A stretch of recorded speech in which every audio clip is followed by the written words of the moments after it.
Hey guys, I'm clearly not at school today, so I'm making you this video to give you a kind of a better understanding of what you're working on today, and to also to go through the lesson maybe a little quicker than usual, but I want you guys to have a grasp of this. If you have any questions at all, we'll recap some of these materials on Tuesday, okay? So after you're done watching this video, go through these Google Slides. I'm going to be going through them right now, but if you need help with anything or you need to look at these resources again, they're just in here, okay? So, a couple of things I want to remind you of. Make sure you're filling out your planner. If you didn't turn your AOW in, please get it in soon and update your reading log today and make sure you filled out last week's as well, okay? Today we're going to continue analyzing characters and noticing similarities and differences. We're going to compare characters from the same story in different stories, discuss and analyze characters from the Author Study Project, and complete the character chart with the partner group today. And if you finish that, you're going to read for the remainder of class today, okay? So I have heard some authors say that that characters in their books sometimes feel like their own children. It's an interesting thing to think about. It makes you think that characters from the same author are sort of like siblings. They have the same parent, the author. They might have some things in common, but they're probably generally different. Here's a picture of me and my siblings.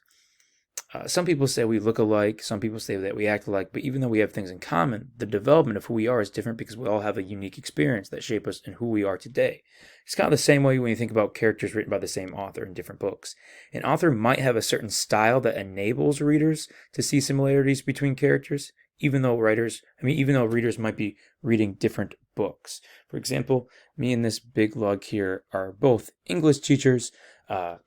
He teaches high school, I teach middle school. We're both very loud people, but our actual hobbies in real life vary. The way we see the world is completely different. So that's kind of what we're talking about.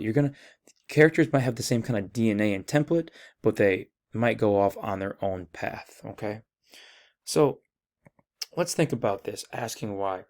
We ask now why we think the author from William and Mary and the Landlady include a woman who acts strangely to be a prominent character.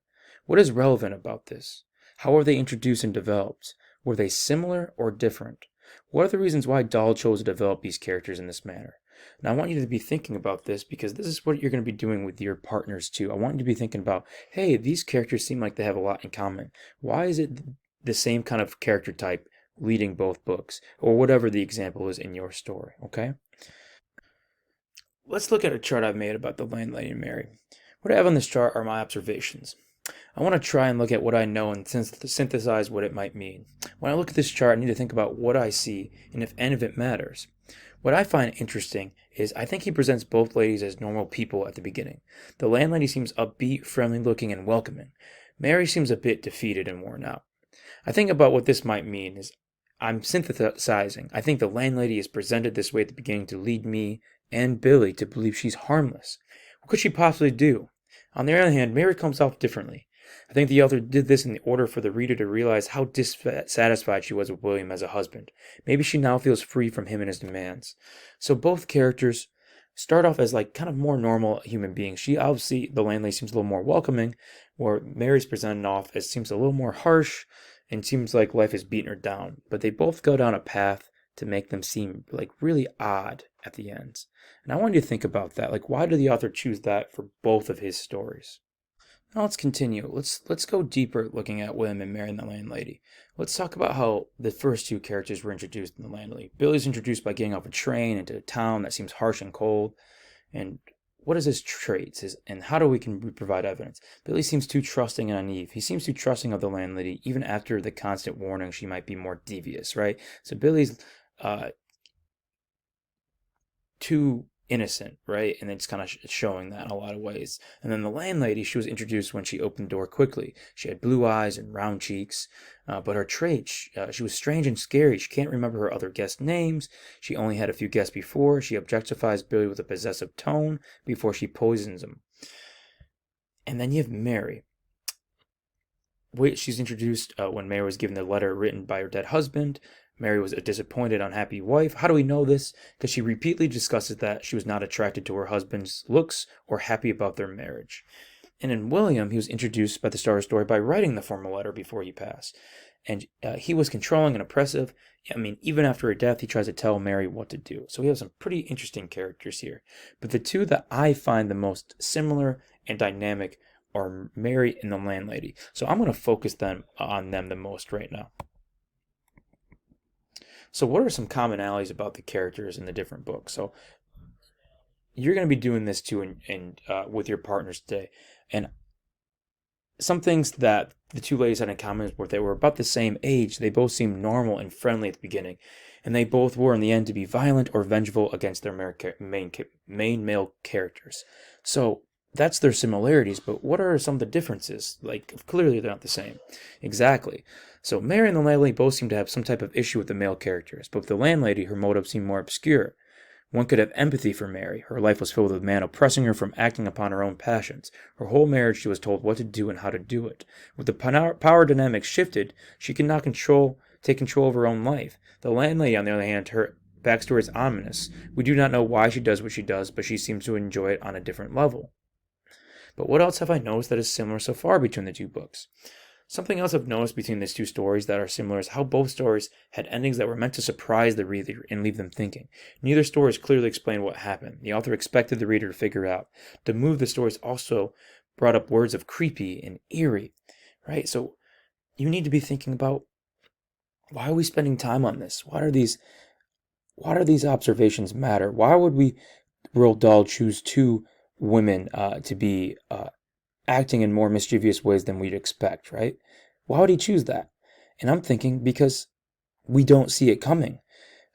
When you first read The Landlady, if you didn't know it was already going to be a creepy story, you would not think this bed and breakfast owner, who seems sweet in her the fireplace and the flowers, she seems like she wouldn't hurt a fly.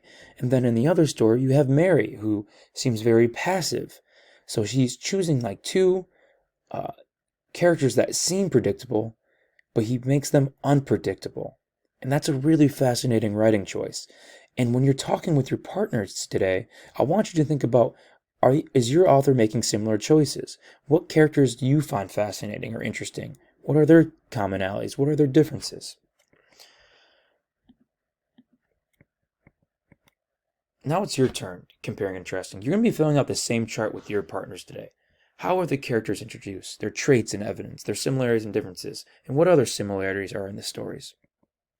So your instructions, you're going to sit by your partner or partners, you're going to go into Schoology, and you're going to go to the author study unit. You're going to choose one member of your group to open up the assignment. That partner now shares with the other members of the group, so you're going to have to do a Google share, okay? Then type all your names at the top of the doc, just so I can remember exactly who's working with who. And then one person submits it by tonight at 11:59. And I want to remind you again, group norms. Remember, this is useful for your author study project. This is to build towards your presentation. Be intentional with your time. One person talks at a time. Stay focused on your books. Voices are at a conversational level. Listen attentively so you're ready to provide a logical response. Eye contact, pause, paraphrase, pose questions. Use this time, guys. Of course, I know you want to fill out the Google Doc, but have more deep conversations about the book, because it's going to save you a lot of time down the road when we start working on our project next week, okay? So if I get out of here, again, I'm just going to show you real quick. Comparing characters. Remember, only one person needs to open this up. Now, if you're a group of 3, click on this one. If you're a group of 2, click on this one. My example of the chart is also in there. So if I was looking at this, just an empty template, right? And this is what yours is going to look like.